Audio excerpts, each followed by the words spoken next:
Saudações, amados irmãos, queridos amigos, graça e paz seja sobre vós e família.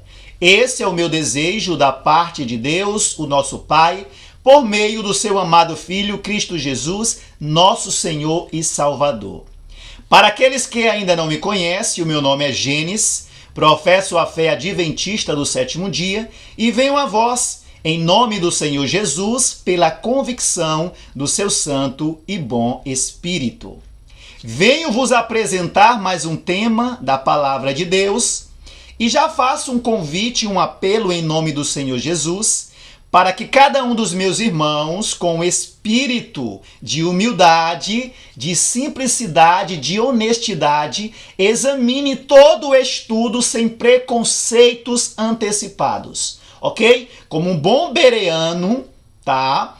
Examine tudo aquilo que eu irei apresentar e quando chegar no final, vocês podem, de maneira inteligente e coerente, né, em Cristo Jesus, tomar uma decisão com respeito àquilo que eu apresentei. Ok? Esse é o meu convite, meu apelo em nome do Senhor Jesus. Pois bem, dito essas coisas, vamos dar início ao nosso estudo. O tema do nosso estudo vai tratar de um assunto de extrema importância dentro do povo de Deus. Eu trouxe o relato da vida do irmão Eli, em comparação com a liderança ou os líderes atuais do povo de Deus. E também trarei como será os Elias nos últimos dias, ok? Aqueles que proclamarão a mensagem, não apenas de salvação, né? De salvação, mas de advertência do juízo de Deus, ok? Pois bem, aqui nós temos Eli, os líderes adventistas e os últimos Elias. Nós temos aqui uma imagem ilustrativa, ok? Uma imagem ilustrativa que nos dá uma dimensão daquilo que iremos estudar. Temos aqui o personagem de Eli, temos aqui os seus dois filhos e temos aqui outros homens, mostrando que eles estavam pressionando ou questionando Eli por algum motivo. Mas qual seria esse motivo? O que o relato bíblico, o que o Espírito de profecia nos traz com respeito, né, esse acontecimento na vida de Eli? Quem era Eli? O que ele fez? Ou o que ele deixou de fazer? Para que tudo isso acontecesse, para que Deus deixasse um relato para nós sobre a vida desse homem. E o que aconteceu com Eli? Por ele agir da maneira que ele agiu. Vamos lá? Vamos lá? Aqui eu faço um primeiro comentário, ok? Com as minhas palavras. O objetivo desse estudo é mostrar como Deus vê e exige daqueles que se colocam como pastores, anciãos e professores no meio do seu povo. Iremos ler a história de Eli com detalhes nos testemunhos e depois avançaremos com outros textos, os quais nos darão entendimento completo e perfeito do tema abordado. Ok? Por que eu escolhi a vida de Eli? Eu escolhi a vida e a história de Eli porque ela é algo diferente de todas as histórias. E eu vou mostrar o porquê e todos entenderão. Vamos lá. O primeiro texto que iremos ler, né, ele se encontra no livro de 1 Samuel, capítulo 3, versículo 13. Samuel foi alguém escolhido por Deus, né, e enviado, né, para ser um aprendiz, né, lá no sacerdócio, né, de Eli. Por que Deus enviou Samuel? Porque ele já sabia, né? Pela sua onisciência, ele já sabia o que iria acontecer, né? O que iria acontecer com o sacerdócio de Eli, né? E por ele saber disso, ele enviou um homem, um menino, né, que virou um homem e tomou o lugar, digamos assim, de Eli, né, como um sumo sacerdote. Ok? Então vamos lá. Julgarei a sua casa para sempre, pela iniquidade que ele bem conhecia. Falando de Eli, Deus falando através de Samuel, né, para Eli. Aqui é Samuel, através da inspiração divina, falando para Eli as palavras de Deus. Julgarei a sua casa para sempre, pela iniquidade que ele bem conhecia, porque os seus filhos se fizeram execráveis, e ele os não repreendeu. Então aqui nós já temos uma base, né, do que aconteceu na vida de Eli, com respeito aos seus filhos, ok? Que ministrava juntamente com ele, né, como sacerdotes ali na casa, no templo de Deus. Pois bem, vamos lá continuar. Aqui nós temos no livro Vidas que Falam, do Espírito e Profecia, um relato sobre a vida de Eli com detalhes, ok? Detalhes que a Bíblia não traz nos seus pormenores. E o Espírito e Profecia, né, é um testemunho do Espírito de Cristo dado através da sua serva, a nossa irmã e querida irmã Ellen White, a profeta do Senhor. Deus nos deu detalhes sobre a vida de Eli. Vamos lá. O relato, ele diz assim: Eli era um homem bom. Olha só. Por isso que eu trouxe a vida de Eli. Porque assim, por quê? Né?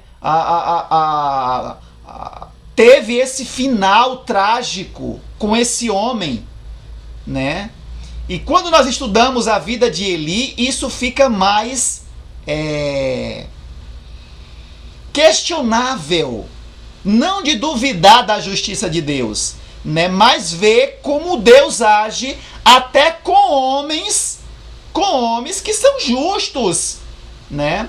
São justos de maneira individual, ok? Mas vamos entender a história. Eli era um homem bom, puro quanto a moral, mas era demasiado indulgente. Prestem atenção, líderes principalmente, pastores, anciãos, professores, ok?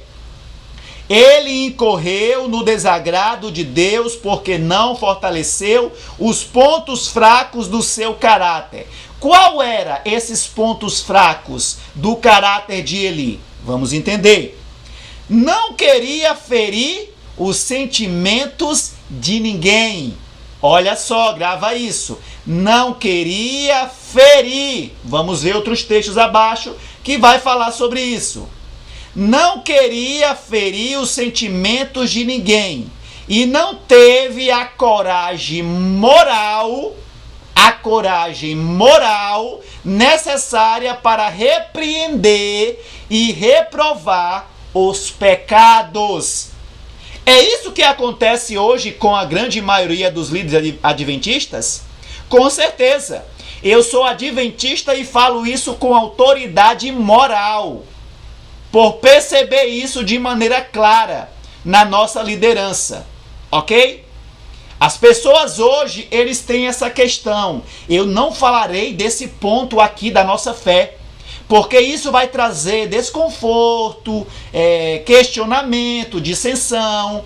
E para não acontecer isso, vamos tentar falar apenas coisas, né, que não traga esses questionamentos, esse desconforto, né, na escola sabatina ou nos cultos em si. Não vamos pregar isso. Isso acontece de maneira bem sutil e às vezes até escancarada. Alguns, né, chega a dizer isso, né, com a sua própria boca. Então aqui nós vemos que Eli não queria ferir os sentimentos de ninguém. E é isso que acontece. Não, eu não vou falar isso, esse ponto da nossa fé, ou seja, a questão do vestuário ou da reforma alimentar. Como exatamente está nos testemunhos? As pessoas não falam exatamente o que Deus deu à nossa irmã Ellen White para não causar transtornos, né, entre os irmãos, porque quem não quer ouvir a verdade vai se irritar e vai criar questionamento, vai pressionar o pastor, vai pressionar o ancião, e eles não querem isso. Prestem atenção, ok? Não queria ferir os sentimentos de ninguém e não teve a coragem moral necessária para repreender e reprovar os pecados. Ah, não me julgue. A palavra de Deus nos chama para julgar. Quando a palavra de Deus diz não julgue, é no contexto de fazer isso de maneira hipócrita. Falar algo, reprovar algo, quando na verdade nós estamos fazendo a mesma coisa. Ou com motivos de menosprezar ou rebaixar a pessoa. Então, nesse sentido, a palavra de Deus diz: não julgue para não ser julgado. Ok? Antes de julgar o seu irmão ou repreender o pecado dele, tire a trave do seu olho. Então aqui a palavra de Deus não anula, né, ou não condena a pessoa que julga. A palavra de Deus condena quando isso é feito de maneira hipócrita ou com motivos, né, de exaltação sobre a outra pessoa, querendo menosprezá-la ou rebaixá-la, ok? Vamos lá. E falando aqui de coragem moral, lá em Apocalipse, ou em Coríntios, 1 e 2 Coríntios, né, o profeta diz que os covardes não entrarão no reino dos céus. Quem serão esses covardes? Aqueles que não falam a verdade como ela é. Aqueles que não proclamam em alta voz, dando o sonido da trombeta, né, da maneira que deve ser dado. Esses são covardes, são cães mudos, como diz o profeta Isaías. Cães que não ladram. São cães que não ladram, ok? E deixam as pessoas acomodadas e anestesiadas pelo pecado, pelo erro, pelo defeito, pelos hábitos, pelos costumes, ok? Esses cães pagarão. Esses cães pagarão. Terão que dar contas por não dar o latido quando deveria dar o sonido, o alerta, ok? A todos da casa.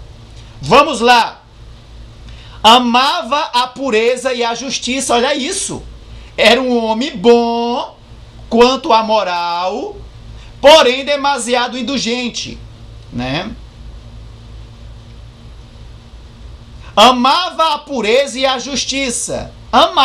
Ele reconhecia, mas faltava-lhe força moral suficiente para suprimir o mal.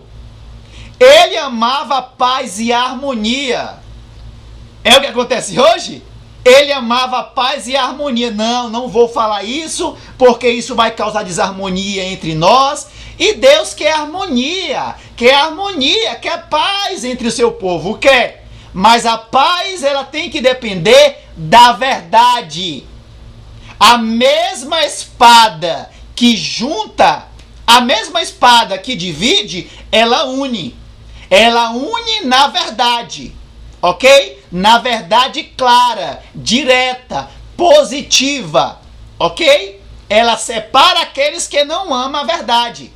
Então a harmonia tem que ser na verdade, do jeito que ela é em Cristo Jesus, e não da maneira teológica que hoje está sendo, né, apresentada, né? E até mesmo usada a teologia para calar, para silenciar.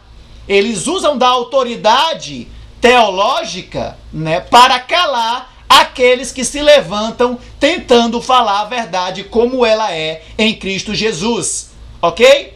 Então esses são piores do que Eli, porque eles tentam calar. Eli pelo menos reconhecia. Quando Samuel falava, ele dizia, realmente é assim. Faça o que Deus quiser fazer. Faça conforme a vontade de Deus. Então veja, Eli tinha suas fraquezas, mas reconhecia, ele não argumentava contra o profeta que Deus levantou, contra o homem que Deus levantou. Pelo contrário, ele chegou a falar para Samuel: Samuel, fale tudo o que Deus te falou, não esconda, fale tudo, entende? Então ele tinha um jeito diferente, Eli. Mas isso não justificou, infelizmente não justificou o juízo de Deus que veio sobre ele, sobre sua casa. Olha porque eu escolhi a vida de Eli. É justamente porque aqui mostra um caráter diferente. Um homem diferente. Mas que Deus, o julgou com justiça. Ok? Vamos prosseguir. Ele amava a paz e a harmonia, e tornou-se cada vez mais insensível quanto à impureza e ao crime. Olha, ele amava a paz e a harmonia. Quando ouvirem paz e harmonia, vai vir uma mensagem. A mensagem do anticristo é paz e harmonia, ou seja, reunir a todos. Cada um siga, o seu critério, faça o que bem quiser, e que as outras pessoas respeitem. Que não preguem a advertência contra o mal, ou o erro, ou o pecado das pessoas, mas que todos busquem viver em paz, em harmonia, cada um fazendo o que quiser. Essa é a mensagem. Infelizmente, isso de maneira sutil e às vezes até escancarada dentro das nossas igrejas e em nossos púlpitos tem sido pregado. Esse ecumenismo dentro das nossas igrejas, essa paz e segurança, ok? Essa harmonia falsa de Satanás dentro das nossas igrejas, pela boca de pastores, anciãos e líderes, professores das escolas sabatinas, ok? Vamos prosseguir. Ele era gentil, amável e bondoso, e não estava errado. Temos que ser assim. E tinha verdadeiro interesse no serviço de Deus e na prosperidade de sua causa. Era um homem que tinha poder na oração. Olha isso! Jamais se levantou em rebelião contra as palavras de Deus. É o que eu falei. Agora, alguns hoje estão se levantando em rebelião contra as palavras de advertência que homens leigos, indoutos, se levantam para falar dentro das igrejas de Deus. Usam da sua autoridade pastoral, da sua posição de ancião, para calar aqueles Zé Ninguém, desconhecidos, que querem falar a verdade como ela é em Cristo Jesus, para alertar os sinceros, não os iludidos, porque os iludidos gostam de ouvir palavras agradáveis, porque são iludidos por Satanás e amam viver numa vida de ilusão. Mas existem pessoas sinceras que amam a verdade e que querem ouvir a verdade como ela é e não se rebelar contra a verdade de Deus. Ainda que essa verdade mostre seu pecado, seu erro, seus hábitos, seus costumes, que desagrada a Deus. Eli era gentil, amável e bondoso, e tinha verdadeiro interesse no serviço de Deus e na prosperidade de sua causa. Era um homem que tinha poder na oração. Jamais se levantou em rebelião contra as palavras de Deus. Quando Deus levantou um homem, Samuel, mas era um homem carente, não tinha o caráter necessário para reprovar o pecado. Não tinha o caráter necessário para reprovar o pecado e executar a justiça contra o pecador ao ponto em que Deus pudesse depender dele para conservar puro a Israel. Eli não acrescentou à sua fé a coragem e o poder para dizer não no momento certo e no lugar certo.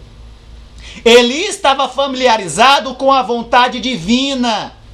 Sabia que espécie de caracteres Deus podia aceitar. E o que ele condenaria, ele sabia. Entretanto, permitiu que seus filhos crescessem com paixões incontroladas, apetite pervertido e moral corrupta.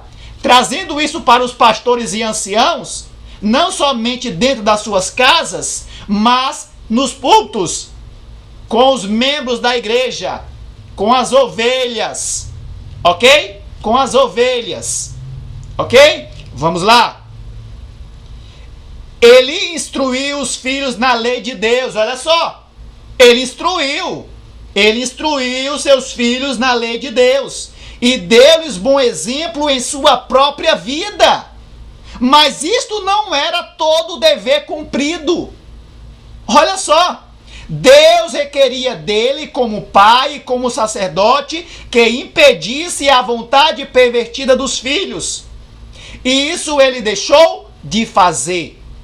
Aqueles que têm muito pouca coragem para reprovar o mal, aqueles que têm muito pouca coragem para reprovar o mal, ou que pela indolência ou sentimentos, né, ou falta de interesse não fazem um esforço ardoroso para purificar a família ou a igreja de Deus, são responsáveis pelos males que possam resultar de sua negligência ao dever. São responsáveis e vão ter que dar conta. Somos precisamente tão responsáveis pelos males que poderíamos ter impedido nos outros, pelo exercício da autoridade paterna ou pastoral, né? Pelo uso da palavra de Deus, como se esses atos tivessem sido nossos. Prestaram atenção? Prestaram atenção?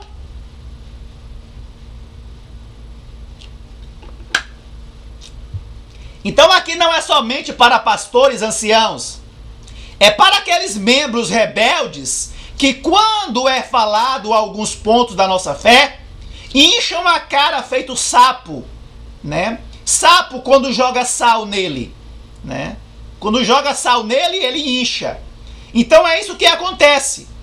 Então, se você, meu irmão, com temor e amor no Senhor, se você é um desses, pare, reflita, ok? E veja bem o que você está fazendo e qual espírito você está cultivando no seu coração. Esse é um conselho com amor e temor no Senhor, ok? Vamos lá, prosseguir. Ezequiel 33:6 diz: mas se o vigia vir, que vem a espada, e não soprar a trombeta, e o povo não for avisado, se a espada vier, ou o juízo vier, e levar qualquer pessoa dentre eles, ele é levado em sua iniquidade. Mas seu sangue eu requererei da mão do vigia, do atalaia, do cão, ok? Vamos lá. Isaías 62 diz: eu tenho posto sentinelas, cães, né, vigias sobre teus muros, ó Jerusalém, ó adventista do sétimo dia, as quais nunca se manterão descuidadas, nem de dia, nem de noite. Ou seja, darão o latido constantemente, quer goste ou deixe de gostar. Vós que fazeis menção do Senhor, não conservereis silêncio. Não conservereis silêncio. Eu não lhe dei repouso. Eu não lhe dei repouso, até ele estabelecer e até ele tornar Jerusalém um louvor na terra, preparada para o dia do Senhor. Vamos lá, continua. Ezequiel 2 diz: e ele me disse, filho do homem, põe-te sobre os teus pés, e eu falarei contigo. E o Espírito entrou em mim, quando ele falava comigo, e me pôs sobre meus pés, para que eu ouvisse aquele que falava comigo. E disse-me, filho do homem, eu te envio aos filhos de Israel, aos adventistas do sétimo dia, a uma nação rebelde que se rebelou contra mim, e diz que não se rebelou.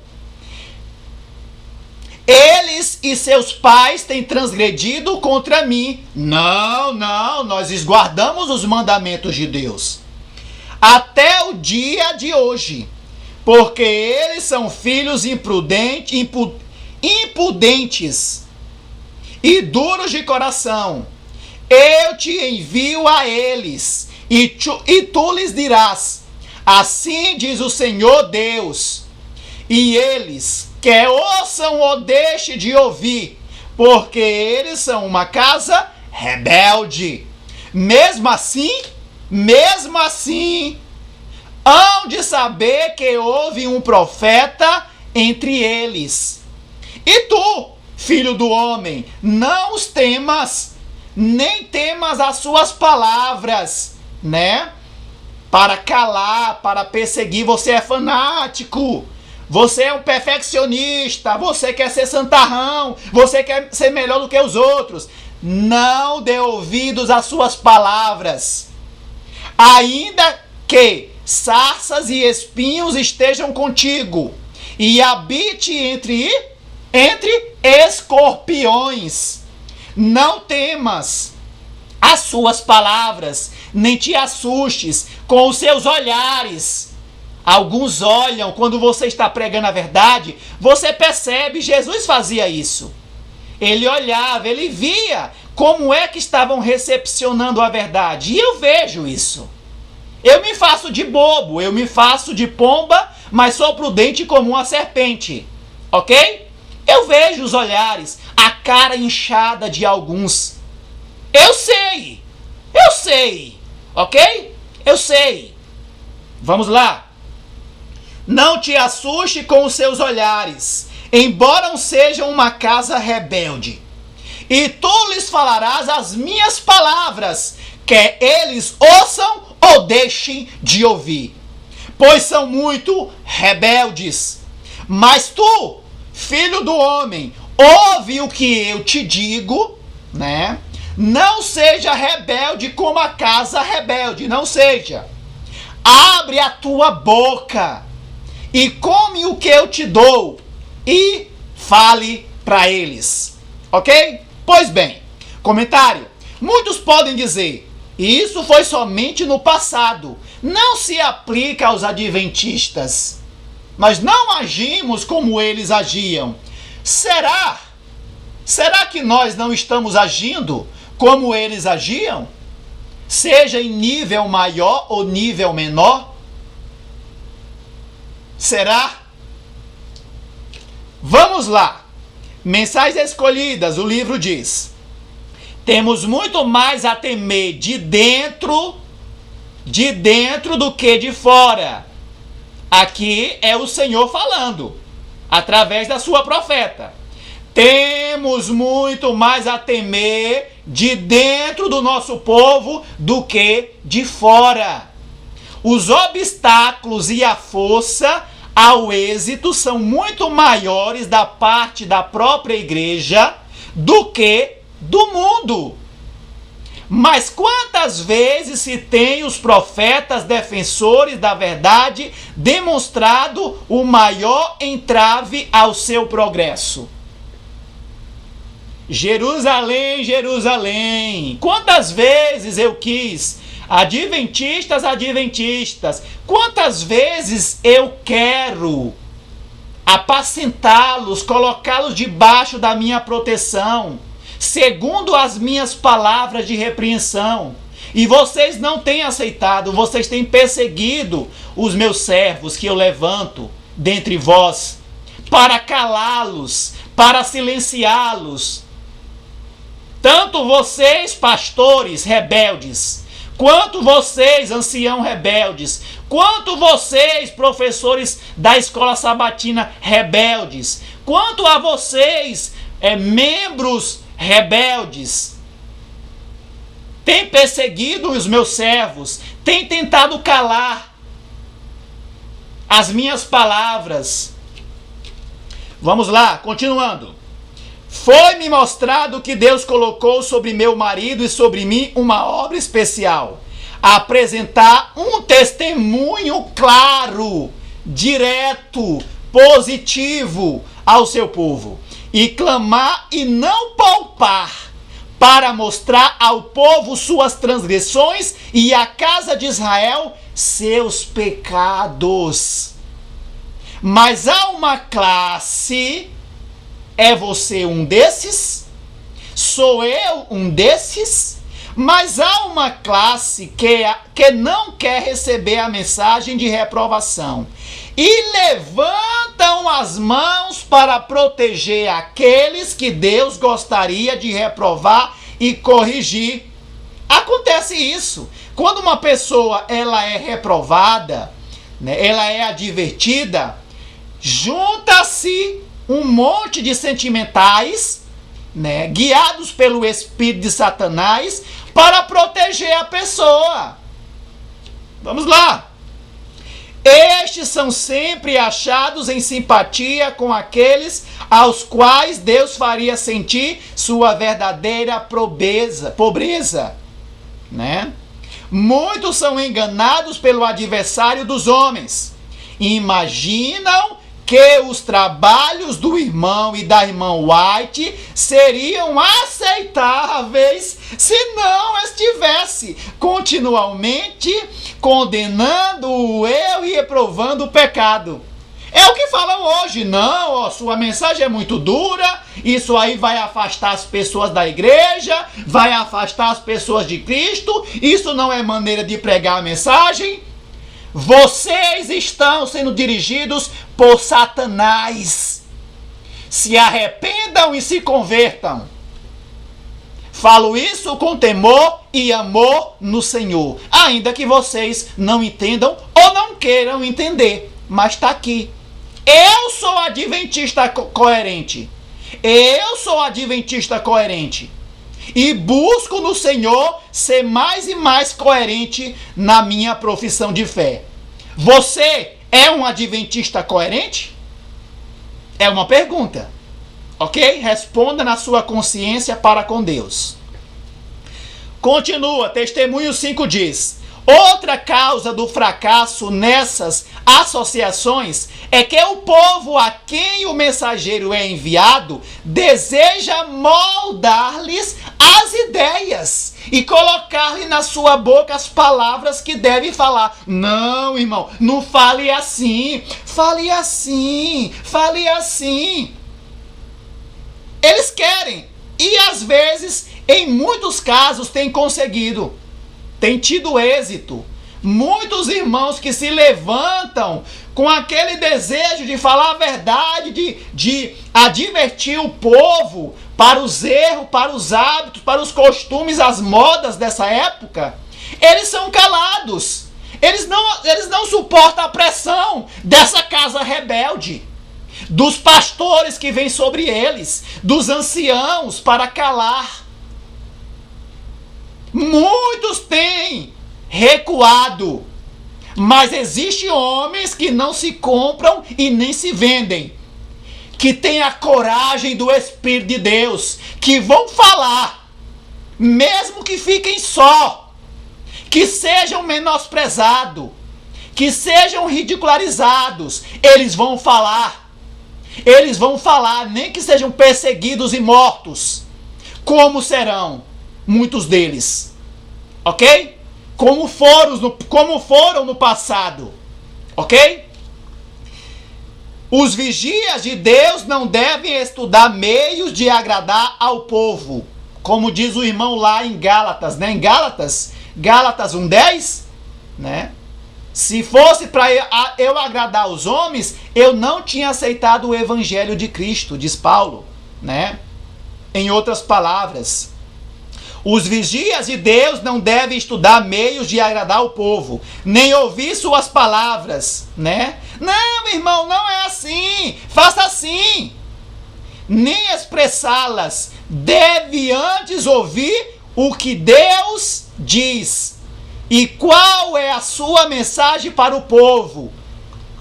Voltando aqui, ó.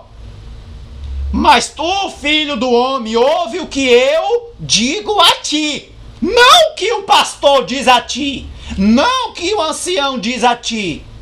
Não o que o professor da escola sabatina diz a ti. O que eu te digo. Ok?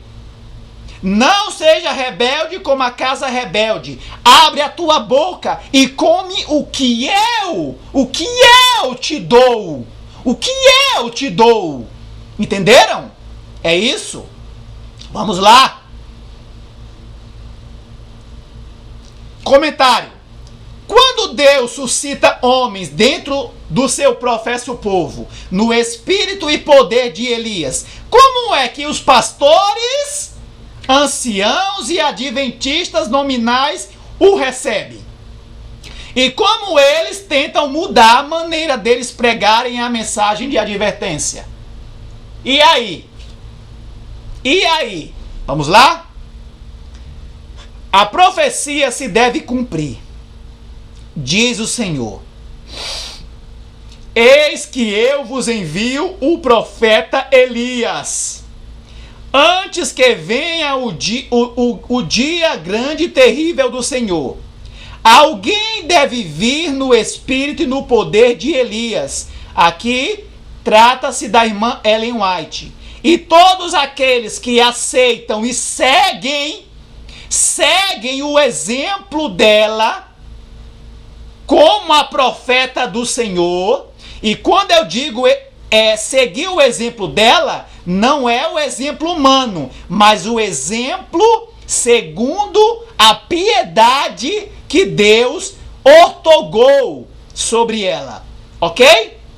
Assim como o irmão Paulo diz: sejam meus imitadores, assim como eu sou de Cristo, ok? 1 Coríntios 11, versículo 1. Então, aqui diz: alguém deve vir no espírito e poder de Elias, como ela diz lá: o Deus me levantou a mim e o meu marido para reprovar o povo de Deus, para mostrar os seus pecados. E eles não querem aceitar, porque diz que isso vai afastar as pessoas, dizendo ela lá, né, no texto aqui, ó. Aqui, ó. Imaginam que os trabalhos do irmão e da irmã White seriam aceitáveis se não estivessem continuamente condenando o erro e reprovando o pecado. Isso já acontecia lá. Ah, não acontece. Acontece. Acontece em nosso meio, sim. Não me venha com essas palavrinhas que não acontece, porque acontece. E mais hoje do que aqueles dias, os dias da irmã Ellen White. Ok? Então aqui, ó, alguém deve vir no espírito e no poder de Elias. E quando ele aparecer, poderão os homens dizer: sois demasiadamente fervorosos, não interpretais as escrituras na devida maneira. Deixe-me dizer-vos como ensinar vossa mensagem. Ou seja, deixe-me ensinar. Não é dessa maneira fanática que você deve ensinar. Isso vai afastar as pessoas. Deixe que eu te ensine. É assim, ó. É com palavras agradáveis, suaves. Tente buscar harmonia, paz e não falar essas verdades duras, positivas, que mostram o pecado, que mostram os erros da igreja, que mostra os hábitos do povo de Deus, os maus hábitos, que mostra os costumes, as modas. Não Não pregue essa mensagem. Pregue essa aqui, ó. É isso que acontece. Mas Deus tem os Elias, que não vão se calar, vão enfrentá-los. Vão enfrentá-los com amor, mas com justiça. Não por sentimentos ou emoção humana, mas com sentimentos e emoção da razão, segundo a palavra de Deus. Ok? Vamos lá? Comentário. A atual teologia tem ensinado que os pregadores devem ter prudência e amor. E quando pregarem a verdade, não sejam tão direto e claro ao falar dos erros e pecados da igreja e do mundo, pois isso causa desconforto e afasta as pessoas de Cristo. Já ouviram isso? Você é um que faz isso? Então, você agora está diante da verdade. Se você continuar, você terá que dar, razão, da sua ação diante de Deus no juízo. Você não terá mais desculpas. Ok? Vamos lá. Para muitos, esse ensinamento é uma verdade absoluta. Para muitos, esse ensinamento é uma verdade absoluta. Eles dizem, não, nós temos a razão. Essa mensagem direta aí não vai atrair pessoas, vai afastar. Eles acham, eles têm, eles dizem isso. É por causa dessa teologia de Satanás que tem sido aceita com alegria pela grande multidão, que amam ouvir coisas agradáveis, aos seus corações carnais e sentimentais dentro das nossas igrejas, que Satanás tem introduzido erros, hábitos, costumes do mundo e pecados dentro do nosso povo, tornando-os cada vez mais ousados nas suas condutas, hábitos, costumes e práticas mundanas, fazendo assim silenciar a espada que esquadrinha suas consciências. Quando se levanta alguém dentro do professo povo de Deus, que ama a verdade, seu autor e ao próximo, a ponto de tocar trombeta em alto som, sem medo de ferir os sentimentos de quem quer que seja pastor, ancião, professor, são apontados pelos rebeldes e sentimentalistas como sendo uma pessoa que não tem amor pelas pessoas, como fanático, rude, ríspido, grosso, santarrão, perfeccionista e por aí vai. Esse é o espírito que tem silenciado a muitos que iniciam essa obra de chamar o erro e o pecado por seu próprio nome. Mas Deus tem levantado homens que não se vendem e nem são comprados por sentimentos humanos, ou até mesmo serem olhados com desprezo e expulsos das igrejas. Os filhos de Satanás que ocupam posições dentro das nossas igrejas, quando vê alguém no espírito de João e de Elias se levantando para proclamar o alto clamor dentro das nossas igrejas, eles, dirigidos por Satanás, buscam de muitas maneiras calar tal mensageiro. Assim foi em toda a história do povo de Deus, e não seria diferente nos últimos dias. Ok? Vamos lá. Prosseguindo, o livro Santificação diz: mas o apóstolo João ensinou que, embora devamos manifestar cortesia cristã, estamos autorizados a chamar o pecado e os pecadores por seu verdadeiro nome, que isso é coerente com o verdadeiro amor. Não é coerente com o verdadeiro amor. Qual o amor que você está pregando? O amor de Deus ou o amor de Satanás? Aquele amor que prega paz e segurança, harmonia, que vai contra aquele amor que prega a verdade como ela é em Cristo Jesus. para alertar, para despertar, para impressionar a mente e o coração dos homens. Qual é o amor que você tem pregado? É o amor do Papa Francisco? É o amor do Papa Francisco? Ou é o amor da verdade pura, direta, clara, como é em Cristo Jesus? Prossigamos. Mais um texto. Neste tempo terrível, justamente antes de Cristo vir pela segunda vez, os fiéis pregadores terão de dar um testemunho mais direto que o de João Batista.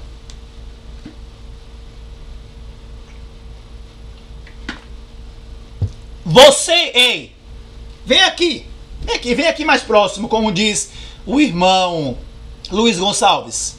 Vem aqui. Você tem dado um testemunho? Você tem caminhado, buscado, se preparado para dar esse testemunho mais direto do que o de João Batista, que chamou, o sinédrio, os sacerdotes de raça de víbora? Você tem essa coragem moral? Ou você é um Eli,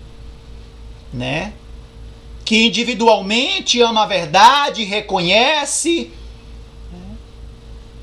vive de forma individual a verdade, mas é um covarde? E aí? Você está se preparando para se juntar aos Elias ou ao anticristo? Ou ser enganado? Ou ser enganado?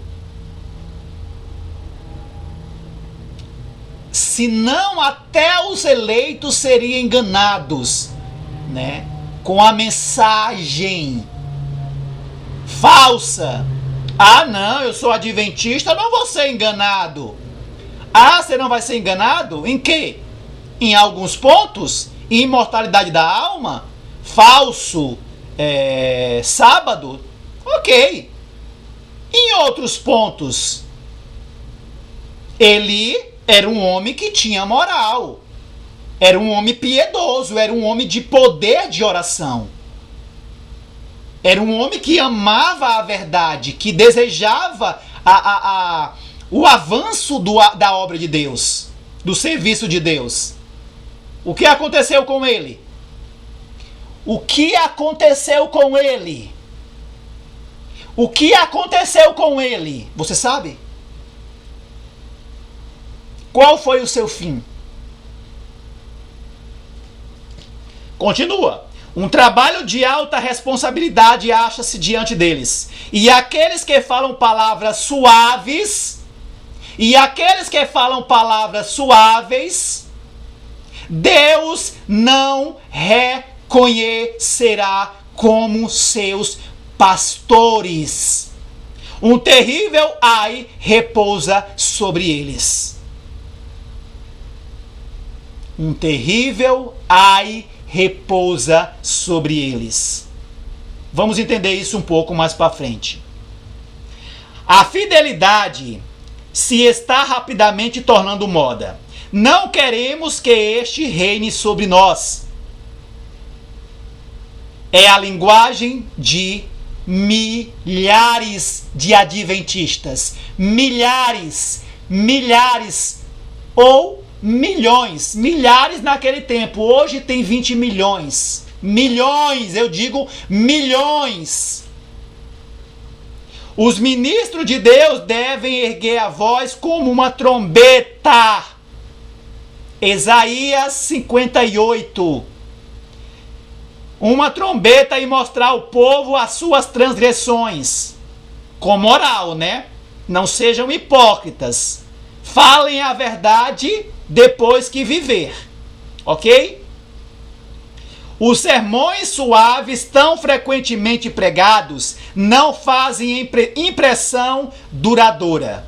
Pode até ali no momento trazer um chorinho, mas ela não causa uma impressão duradoura como uma mensagem direta, séria. O que vemos hoje, né? Alguns pastores começam a falar uma mensagem um pouco mais direta, mas vem com uma anedota para quebrar, motivados pelo espírito de Satanás. Adoram contar uma anedota, fazer as pessoas rir, dizer que é para quebrar, né, aquele semblante, né, de apreensão das pessoas. Aonde está isso? Pelo contrário, os testemunhos advertem esse tipo de espírito, né? Adverte de maneira dura esses palhaços, ok? Vamos lá. Os homens não são tocados até ao fundo do coração, porque as claras e penetrantes verdades da palavra de Deus não lhes são ditas. Muitos dos que professam crer na verdade diriam: caso exprimissem seus sentimentos reais, que necessidade há de se falar tão positivamente? Se eles pudessem exprimir aquilo que estão dentro deles, eles falavam assim, ó: que necessidade há de se falar tão positivamente como João Batista? Bem, poderiam então perguntar: por que necessitava João Batista de dizer aos fariseus: raça de víboras, quem vos ensinou a fugir da ira futura? Que necessidade tinha ele de reprovar a ira de Herodes, provocar a ira de Herodias, dizendo a Herodes que lhe era ilícito viver com a mulher de seu irmão? Perdeu a vida por falar assim positivamente.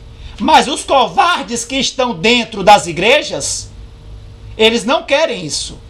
Eles querem harmonia. Eles querem harmonia e paz como Elias, né? Tô falando para você mesmo, é para você. É para você que está do outro lado. Você que está nessa condição, é para você.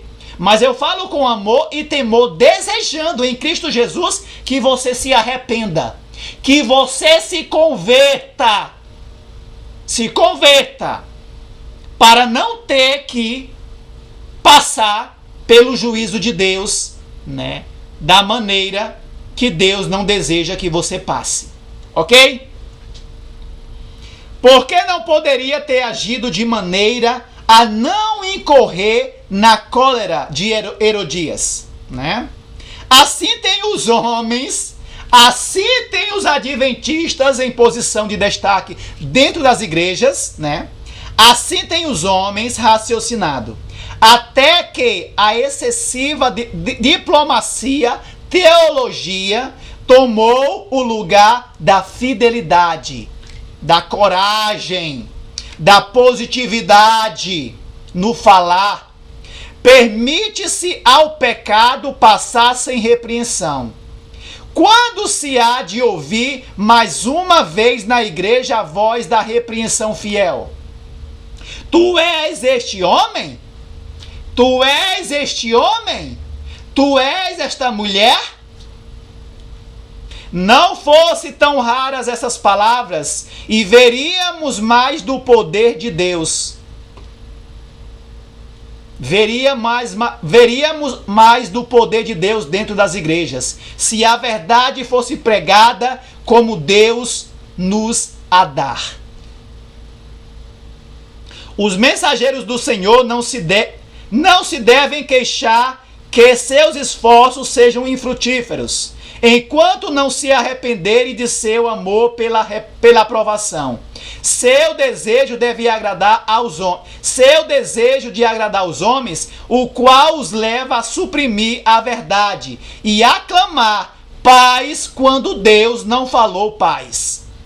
Oxalá todo ministro de Deus compreendesse a santidade de sua obra e de sua vocação e responsabilidade. Como mensageiros divinamente indicados, os ministros se acham em posição de terrível responsabilidade. Cumpre trabalhar da parte de Cristo como despenseiros dos mistérios do céu, animando os obedientes,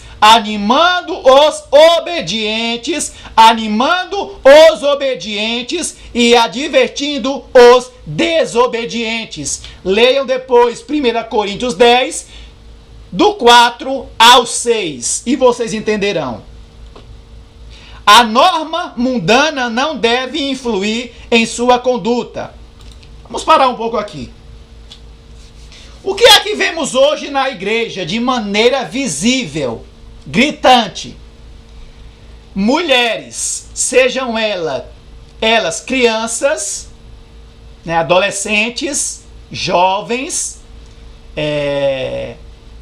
adultas ou senhoras, com trajes abomináveis dentro das igrejas. Eu não falo nem lá fora, na vida diária. Porque você vê muitas irmãs na rua, não vê diferença de uma mundana. Não vê diferença de uma mundana. E quando eu falo de mundana, não é com partes de fora das nádegas ou de outras coisas íntimas, não. É com saias apertadas, é com calças legs, é com decotes. Terrível! Terrível! E os pastores olham para isso como uns covardes. Os anciãos olham para isso como uns covardes. Os professores da escola sabatina, né, não falam nada como cães mudos. E está tudo bem. Paz e harmonia. Cada um, né, veja seu erro. Eu não vou falar, né, sobre essas coisas. Eu não quero ser pressionado. Eu não quero ser questionado. Né, pastor? Né, ancião? Né, professor da escola sabatina? Né? A norma mundana não deve influir em sua conduta. Eles não se devem apartar jamais da vereda em que Jesus lhe pediu que andassem. Cumpre-lhes avançar em fé, lembrando-se de que estão rodeados de uma nuvem de testemunhas, anjos, anotando, né? Não devem falar suas próprias palavras, mas as que aquele que é maior que os potentados da terra lhes pediu que falassem. Sua mensagem tem de ser: assim diz o Senhor. Quer ouçam, quer deixem de ouvir, quer gostem ou deixem de gostar. Deus pede homens que, como Natã, Elias e João, apresentem destemidamente sua mensagem, a despeito das consequências, que falem a verdade, embora isso importe no sacrifício de tudo quanto possuam. E aí? Você está disposto a isso? A perder sua credencial? A perder os privilégios? Está, pastor? Está, ancião, disposto a perder o seu lugar de ancião? Está? Está?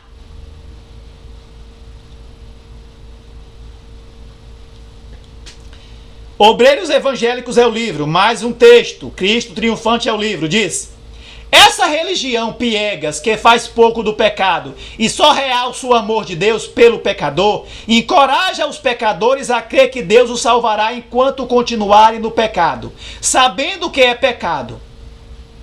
É isso que estão fazendo muitos que professam crer na verdade presente.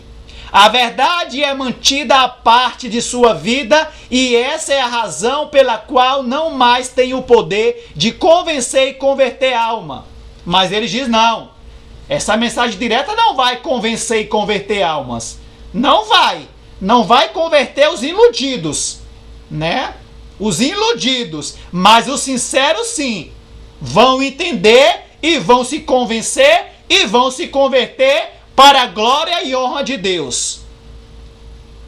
Deve haver um esforço de cada nervo, fibra e músculo para deixar o mundo, seus costumes, práticas e modas. Há aqui pessoas sobre quem brilhou muita luz na reforma de advertência e repreensões. Sempre que surgem repreensões, o inimigo tenta criar nos repreendidos o desejo de simpatia humana. Quando a pessoa é repreendida, ela quer que outros irmãos cheguem e digam: não, irmão, não fique assim, esse irmão aí é fanático, né? Eles querem, eles desejam isso, ok? E muitos fazem isso. Preguem a palavra e falem em tempo e fora de tempo. Reprove, repreendas, exortes com toda longanimidade e doutrina. Porque virá tempo em que não suportarão a sã doutrina, mas, conforme as suas próprias concupiscências, amontoarão para si mestres, tendo comichão nos ouvidos, e desviarão os seus ouvidos da verdade que fala, que aponta o erro, que aponta o pecado, que mostra os maus hábitos, né? E voltarão às suas fábulas, ou seja, palavras que lhe agradam os ouvidos. É o que acontece hoje dentro das nossas igrejas. Quando se levanta homens que falam a verdade direta, o que acontece com a grande maioria? Eles vão buscar os anciãos, vão buscar o pastor, os pastores, para falarem: não, irmão, esse aí é um fanático. Esse irmão é um fanático, é um perfeccionista, né? Ele não sabe pregar a mensagem. Ele está afastando as pessoas de Cristo. Venha, eu vou te ensinar. E aí? Venham, eu vou te falar como é a verdade. E eles gostam, eles amam, eles se alegram. Misericórdia, Senhor. O grande conflito diz: em todas as gerações, Deus tem enviado seus servos para repreender o pecado, tanto no mundo como na igreja. Clamou lá fora, clamou cá dentro. Mas o povo deseja que se lhes falem coisas agradáveis. E a verdade clara e pura não é aceita. Não é aceita. Ah, não, isso aí é para o povo lá de fora, os evangélicos. É para nós. É para nós. Não me venha com essa ladainha que comigo não cola. Comigo não cola. Cola com o seu pastor covarde, cola com o seu ancião covarde, mas comigo não cola. Ok? Muitos reformadores, ao iniciarem seu trabalho, decidiram-se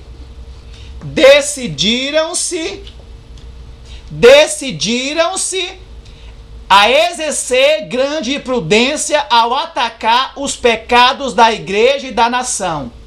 Olha, muitos reformadores, ao iniciarem seu trabalho, decidiram-se a exercer grande prudência ao atacar os pecados da igreja e da nação. O que aconteceu?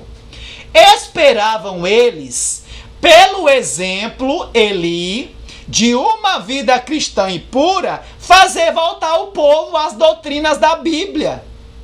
Mas o Espírito de Deus veio sobre eles, assim como viera sobre Elias, impelindo-o a repreender os pecados de um rei ímpio e de um povo apóstata.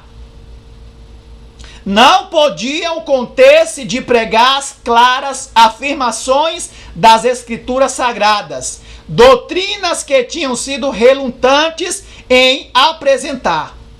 Sentiam-se forçados a declarar zelosamente a verdade e o perigo que ameaçava as almas. Isso é amor. Isso é amor, ainda que a grande maioria não entenda. As palavras que o Senhor lhes dava, eles as falavam, sem temer as consequências. E o povo era constrangido a ouvir a advertência. Mais um texto comportou o evangelista. A maior necessidade do mundo é a de homens. Homens que se não comprem, nem se vendam. Homens que no íntimo da alma sejam verdadeiros e honestos. Homens que não temam chamar o pecado pelo seu nome exato. Homens cuja consciência seja tão fiel ao dever como a bússola o é ao polo.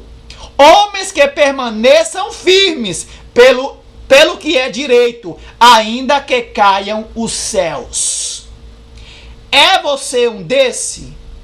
Você deseja ser um desse? Se você não deseja ser um desse e não está buscando ser um desse, você é um iludido por Satanás.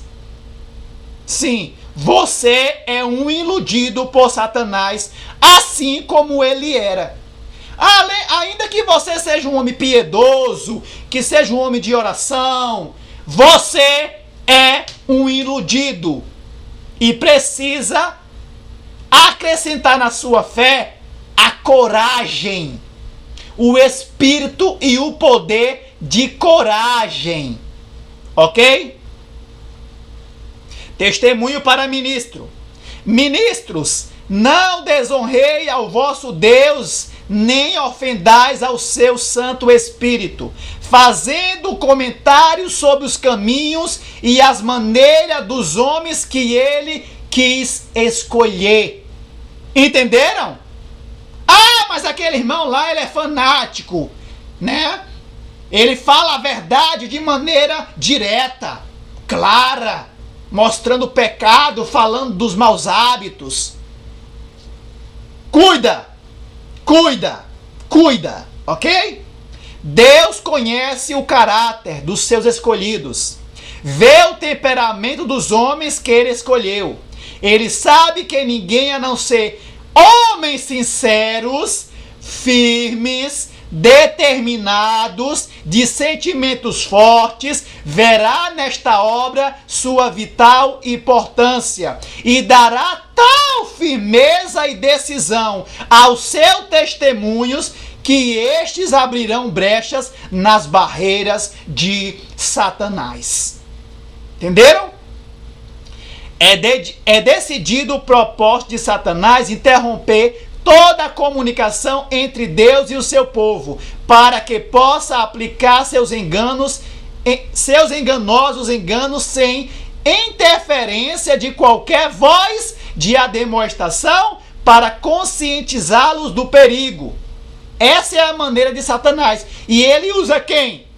Pastores, com a sua autoridade, para calar aqueles leigos, né, que se levanta para falar a verdade. Ele usa anciãos. Para calar esses homens. Ok? Se ele puder levar os homens a desconfiarem do mensageiro ou eliminar a santidade da mensagem, sabe que o povo não se sentirá sob obrigação de dar ouvidos à palavra de Deus, que lhes é dirigida. Olha o que ele faz. Então, quando a luz é tida como trevas, Satanás conseguiu seu objetivo. É isso que acontece. Aqueles que estão pregando a verdade são taxados de loucos, fanáticos, como foi Paulo, como foi Elias, como foi João Batista, como foi Natan, como foi vários em toda a história, né? Como foi a irmã Ellen White, né? Então, quando a luz é tida como trevas, Satanás conseguiu seu objetivo, ou seja, mantém as pessoas iludidas, né? Não dando ouvido, não ouça aquele irmão, não. Aquilo é um fanático, ele está meio desorientado, né? Ele não sabe pregar a mensagem de Deus. A mensagem de Deus, ela é amor, ela é com amor, ela é dessa maneira, é com amor. mas não com o amor de Satanás, que é o amor que vocês têm pregado. E quando eu falo vocês, não é todos, é quase todos, infelizmente, né? Quando o Senhor nos envia seus servos com repreensões, com ademoestações, com advertência, não devemos afastar-nos e recusar receber a mensagem, porque não provém de homens cultos. O que acontece hoje? Eu já ouvi de irmãos de posição dentro da igreja em falar assim: Gênesis, você prega essa verdade dizendo que existe um erro, né, da teologia atual. Você quer dizer que Rodrigo Silva está errado? Homens doutos estão errados e você está certo? Já falaram isso para mim. Então eles olham os homens na sua glória, na sua teologia, no seu currículo, né? E não olha, não examina o que aqueles homens estão pregando. Eles não dão nem atenção, com o coração aberto, de examinar. É por isso que Jesus falou para os fariseus, os chamados doutores da lei da época, como são os teólogos hoje. O que foi que Jesus falou para os fariseus em João 8:43? Por que vocês não entendem a minha linguagem, a minha doutrina, a minha palavra? É porque vocês não ouvem o que eu digo, vocês não examinam, vocês olham para os seus currículos, para as suas posições, né? É o que acontece hoje. Olha aqui, está escrito: quando o Senhor nos envia seus servos com repreensões, com ademoestações, com advertências, não devemos afastar-nos e recusar receber a mensagem, porque não provém de homens cultos. Não devemos dizer: esta mensagem não é necessária. Toda mensagem que vos é transmitida pelo mensageiro de Deus é para vosso bem, a fim de ensinar-vos mais cabalmente o caminho da salvação. E quando nós dizemos isso, não é para que as pessoas, porque é uma pessoa leiga, né, que não estudou, tem que se aceitar a mensagem dele. Não, não é isso. Existem pessoas que não estudou, que é guiados por Satanás. Ok? A questão aqui é que não devemos olhar para a pessoa segundo o seu currículo, sua posição, mas examinar o que ele está apresentando. Ok? Que meio tem Deus para comunicar sua vontade aos homens, senão por intermédio dos seus mensageiros incumbidos a fazê-lo? E não tendes receio de escolher a parte da mensagem que vos agrada e rejeitar a que intercepta vosso caminho. Ou seja, aceita a parte que agrada a ele, que ele já está vivendo, né? O sábado, todos aceitam, né? Imortalidade da alma, todos aceitam. Amar a Deus, amar ao próximo, né? Não adulterarás, não roubarás, aceito. Mas quando o testemunho aponta um costume, um hábito ou a vontade de Deus para este tempo, aí eles se rebelam. Né? O grande conflito.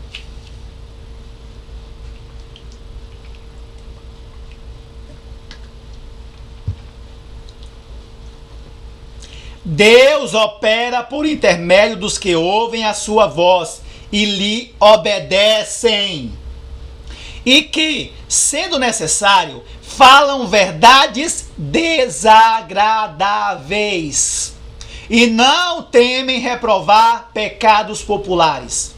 A razão por que ele não escolhe mais vezes homens de saber, teólogos e alta posição para dirigir os movimentos da reforma é o confiar em eles nos seus credos, ou na sua teologia, nos seus currículos, nos seus anos de igreja, teorias e sistemas teológicos, e não sentirem necessidade de serem ensinados por Deus para falar o que Deus quer que eles falem. Por isso estão cegos e perseguindo o povo, os verdadeiros ministros de Deus. Aqueles a quem o Senhor usa podem nem sempre ter polimento exterior, mas se tem integridade de caráter, o Senhor os tem por preciosos. Deus não vê como os homens vê, ok?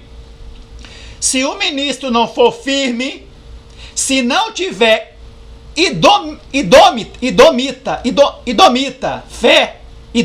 idômita fé e coragem, e seu coração não estiver fortalecido pela constante comunhão com Deus, ele começará a moldar seu testemunho de maneira a agradar os ouvidos e ao coração não santificados daqueles a quem está se dirigindo. É isso que acontece na grande maioria dos nossos ministros. Ao se esforçar para evitar a crítica, olha só, ao se esforçar para evitar a crítica a quem está exposto, ao se esforçar para evitar a crítica a qual está exposto, ele se separa de Deus e perde seu senso do favor divino, e não dão contas, e pior, continuam achando que estão com Deus. Isso é o pior. E seu testemunho se torna tímido e sem vida. Ele verifica que sua coragem e sua fé se foram, e seus esforços são destituídos de poder. Continuo. Quando atingirmos a norma que o Senhor deseja que atinjamos, as pessoas mundanas dentro da igreja mesmo e do mundo considerarão os adventistas do sétimo dia como extremistas esquisitos, singulares e austeros, ou seja, grossos, rudes. Olha só, acharão, ok? Porque nos tornamos espetáculo ao mundo, tanto a anjos como a homens. Esse vai ser o verdadeiro povo peculiar de Deus, não essa grande multidão de adventistas nominais. Comentário? Muitos podem falar, Cristo não era assim. Ele amava as pessoas. Ele não falava de maneira direta para revelar o pecado deles. Quê? Como? Vamos lá. Nunca devemos permitir que se manifeste o espírito que indispôs os sacerdotes e principais contra o Redentor do mundo. É o que estão fazendo hoje. O sacerdócio adventista. Eles se queixavam que ele perturbava o povo. Isso acontece hoje? Sim. E desejavam que os deixasse em paz, em harmonia, pois causava perplexidade e dissensões. Olha só, Jesus! Estranho, não? Com a teologia de hoje, é estranho isso. Isso é impopular. Deus nos envia luz para ver de que espírito somos. Não nos devemos iludir a nós mesmos. E muitos estão se iludindo e iludindo aos outros, que é pior. O castigo vai ser maior. Continua.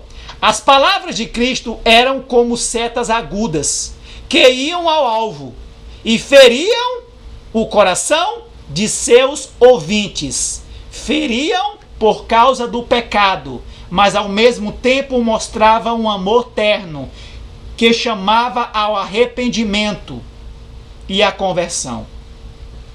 Todas as vezes que se dirigia ao povo, fosse grande ou pequeno seu auditório, suas palavras exerciam sobre alguém efeito salvador. Nenhuma mensagem que caísse de seus lábios se perdia. Cada palavra que proferia revelava nova responsabilidade aos que o ouviam. Responsabilidade. E hoje em dia, os ministros que estão anunciando em sinceridade a última mensagem de misericórdia ao mundo, dependendo de Deus quanto a forças, não precisam recear que seus esforços sejam vãos. Embora olho algum possa ver o caminho da seta da verdade, quem pode dizer que ela não atingiu o alvo e penetrou no coração dos que a ouviram? Se bem que nenhum ouvido humano haja percebido o grito da alma ferida, todavia a verdade abriu silenciosamente caminho para o coração. Deus falou à alma e, no dia do ajuste final de contas, seus fiéis ministros achar-se-ão com os troféus da graça remidora para dar honra a Cristo. Amém. Por vezes, com ardente súplica e palavras de tremenda severidade, Cristo denunciou as abominações que viu na igreja e no mundo. Comentário. Conquanto o testemunho direto seja duro aos ouvidos, de uma geração mimimi e cause muito desconforto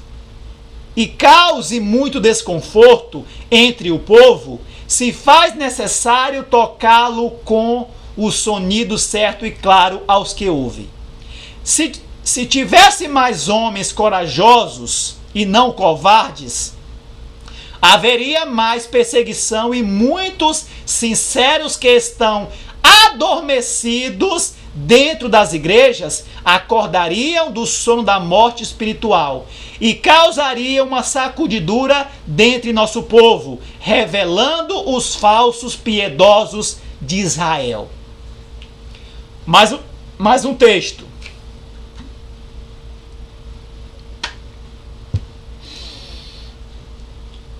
Aqui se faz patente o dever dos servos de Deus. Eles não podem ser desobrigados do fiel desempenho de seu dever de reprovar pecados e erros do povo de Deus. Embora isso seja uma tarefa desagradável. Verdade desagradável, tarefa desagradável, né? Verdades desagradáveis, automaticamente será uma tarefa desagradável pregar essas verdades. E talvez não seja aceita pela pessoa em falta. Na maioria dos casos, porém, a pessoa reprovada aceitaria a advertência e daria ouvidos à reprovação, se outros não se interpusessem em seu caminho. Ele se interpõe como quem toma as dores do que foi repreendido e acha um dever tomar-lhe a defesa. Isso é um dano para aquele que foi repreendido e para o que está, ajudando nessa obra de Satanás. Perguntei o significado da sacudidura que eu vira, e foi-me mostrado que era determinado pelo testemunho direto. Então a sacudidura dentro do povo de Deus, ou nos últimos dias pela chuva seronde, o alto clamor, nas igrejas, é pelo testemunho direto. Temei a Deus, obedeçam, se arrependam, se convertam, pois é chegado a hora do seu juízo.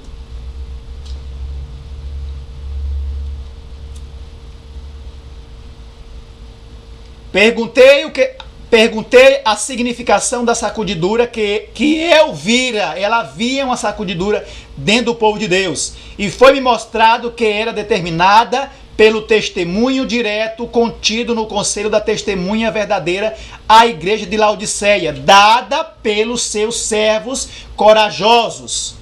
Isto introduzirá efeito no coração daquele que o receber, e o levará a empunhar o estandarte, propagar a verdade direta. Então, aqueles que ouvem e aceitam a mensagem direta, ele também dará uma mensagem direta. E isso causará um testemunho, um alvoroço, uma agitação dentro do povo de Deus. Infelizmente, isso não está acontecendo por falta de homens corajosos. Alguns não suportarão esse testemunho direto. Levantar-se-ão contra ele pastores e anciãos rebeldes. E isto é o que determinará a sacudidura entre o povo de Deus. Primeiros escritos. Vi que o testemunho da testemunha verdadeira não teve a metade da sua atenção que deveria ter. Infelizmente, a metade. O solene testemunho de que depende o destino da igreja, testemunho direto, a igreja depende desse testemunho de advertência, de reprovação dos pecados, dos defeitos, dos erros, dos hábitos que o povo de Deus está praticando nesses últimos dias. A igreja depende desse testemunho. O solene testemunho de que depende o destino da igreja tem sido apreciado de modo leviano, se não desatendido de todo. Tal testemunho deve operar profundo arrependimento. Todos os que o recebem de coração aberto, essa verdade, esse testemunho de repreensão, obedecer-lhe-ão e serão purificados para a glória e honra de Deus em Cristo Jesus. Pregues a palavras, alguns não suportarão esse testemunho, sã doutrina. Preguem a palavra e fale em tempo e fora de tempo. Reprove, repreenda, exorte com toda longanimidade e doutrina. Porque virá o tempo em que não suportarão a sã doutrina. A sã doutrina mostra o erro, o pecado, os maus hábitos, os costumes, ok? As modas. A sã doutrina. E o que eles farão? Mas muitos adventistas, conforme as suas próprias concupiscências, desejos carnais, modas, hábitos, amontoarão, buscarão para si mestres, adventistas, anciãos, professores, tendo comichão nos ouvidos pela mensagem que ouviu, e desviarão seus ouvidos de ouvir essa verdade desses homens, e voltarão às suas fábulas. Foi-me mostrado que o testemunho incisivo precisa existir na igreja. Apenas isso corresponderá à mensagem aos laodiceanos, rebeldes, casa rebelde. Erros precisam ser reprovados. O pecado precisa ser chamado de pecado. E a iniquidade deve ser enfrentada de modo pronto e decisivo, e afastada de nós como um povo. Testemunho 3. Mais um texto. À medida que o fim se aproxima, os testemunhos dos servos de Deus se tornarão mais decididos e mais poderosos. Os que se ocupam da solene obra de levar a terceira mensagem angélica precisam agir com decisão e destemidamente pregar a verdade no Espírito e poder de Deus, deixando-a atuar. Eles devem elevar o padrão da verdade e persuadir o povo a viver à altura dele. Obedeçam todos os pontos da nossa fé adventista. quer comais, quer comais, quer bebais, quer vestir, quer façais qualquer outra coisa, façais para a honra e glória de Deus. Obedeçam todos os pontos da nossa fé. Essa é a mensagem. Muito frequentemente ele tem sido rebaixado para ajustar-se às pessoas em sua condição de trevas e pecado e rebelião. O testemunho direto é que as fará decidir, seja para a rebeldia ou seja para a obediência.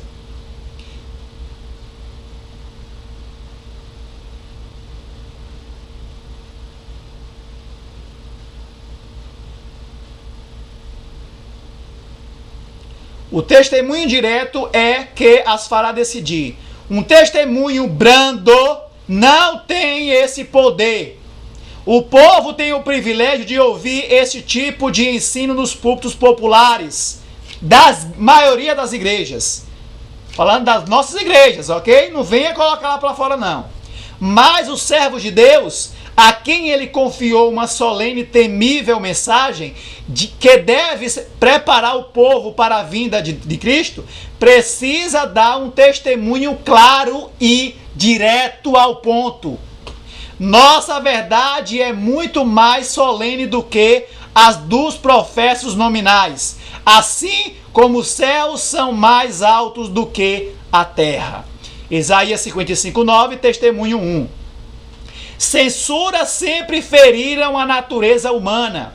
Muitos são os que têm sido destruídos pela imprudente simpatia de seus irmãos, pois, como os irmãos se simpatizaram com eles, pensaram que de fato tinham sido maltratados e que o reprovador, o mensageiro, estava totalmente errado e tinha um mau espírito. É o que pregam hoje, quando se levanta o mensageiro que fala a verdade direta, né? A única esperança para pecadores em Sião é plenamente ver e confessar seus erros e abandoná-los. Aqueles que se intrometem para embotar o gume afiado da censura que Deus envia, dizendo que o reprovador estava em parte errado e que a reprovação não era justa, agradam ao inimigo. Tudo que Satanás pode inventar para tornar a censura sem efeito, cumprirá seu desígnio.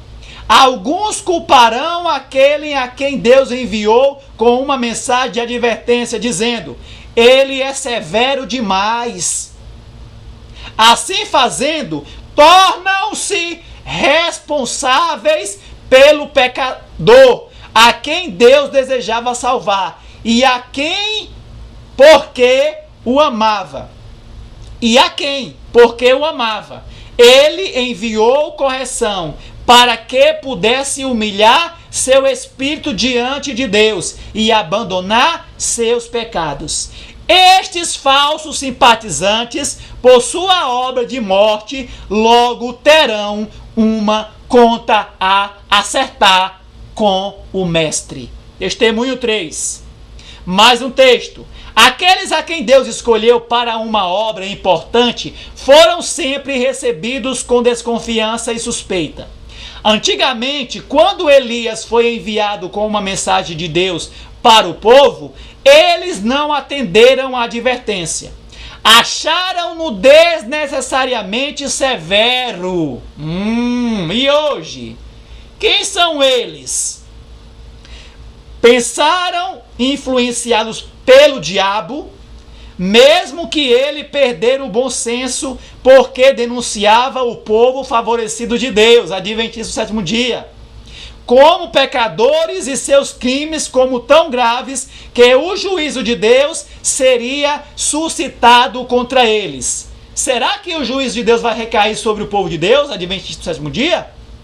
Satanás e seus exércitos sempre se aliaram contra aqueles que levam a mensagem de advertência e reprovam o pecado.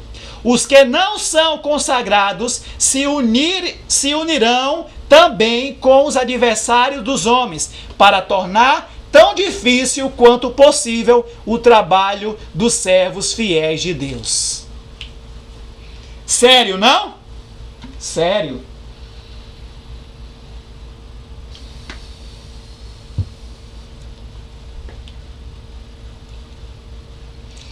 João declarava aos mestres de Israel que seu orgulho, egoísmo e crueldade demonstravam serem eles uma raça de víboras, uma terrível maldição para o povo, em vez de filhos do justo e obediente Abraão.